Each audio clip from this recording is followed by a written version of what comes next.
সব্বাইকে পৌষ সংক্রান্তির পৌষ পার্বণে অনেক অনেক শুভেচ্ছা আর ভালোবাসা আর বড়দের প্রণাম।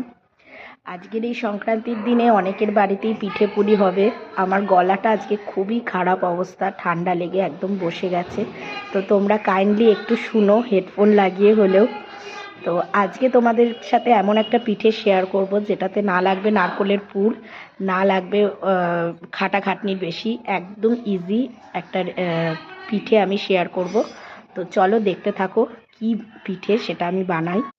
সকাল সকাল চান করেই চালের গুঁড়ি ভিজিয়ে রেখেছিলাম, তো তাই দিয়েই অল্প বিস্তর একটু আলপনা দিয়ে দিলাম। যদিও আমার সরস্বতী পুজোতে সুন্দর করে আলপনা দেওয়াই ছিল, কিন্তু এটা চালের গুঁড়ি দিয়ে পৌষ সংক্রান্তিতে যেহেতু দিতে হয়, সেই জন্য ওইভাবে দিলাম। আর এদিকে দেখো আমার গোপাল সোনাকে সকাল সকাল কমলা লেবু দিয়ে তুলে দিয়েছি ঘুম থেকে।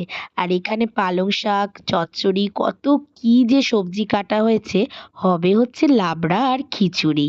তো এই দেখো এক এক করে পালং শাক দিয়ে লাবড়াটাও বানানো হয়ে গেল, কত সুন্দর রং হয়েছে। আর এদিকে খিচুড়িটাও কিন্তু আমার প্রায় রেডি। এই ফুলকপি আলুগুলো ভাজিয়ে আর এই দেখো লাবড়াটার সুন্দরভাবে হয়ে গেছে। আর এদিকে কড়াইশুঁটিটাও ভেজে খিচুড়িতে দিয়ে দিলাম, খিচুড়ি হয়ে গেল রেডি। এবার হচ্ছে সেই পিঠের ব্যাপার।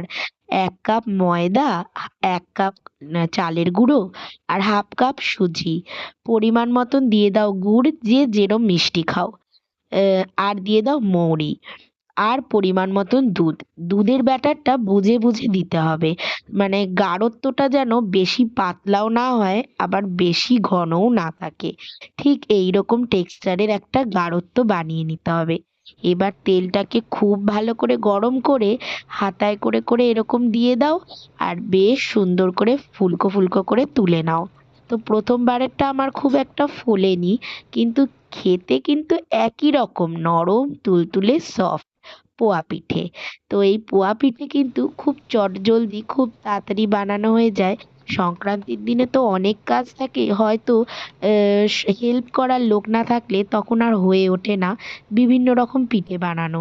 তো সেই জন্য শর্টকাটে এইভাবেও কিন্তু আমরা পোয়া পিঠে বানিয়ে নিতে পারি।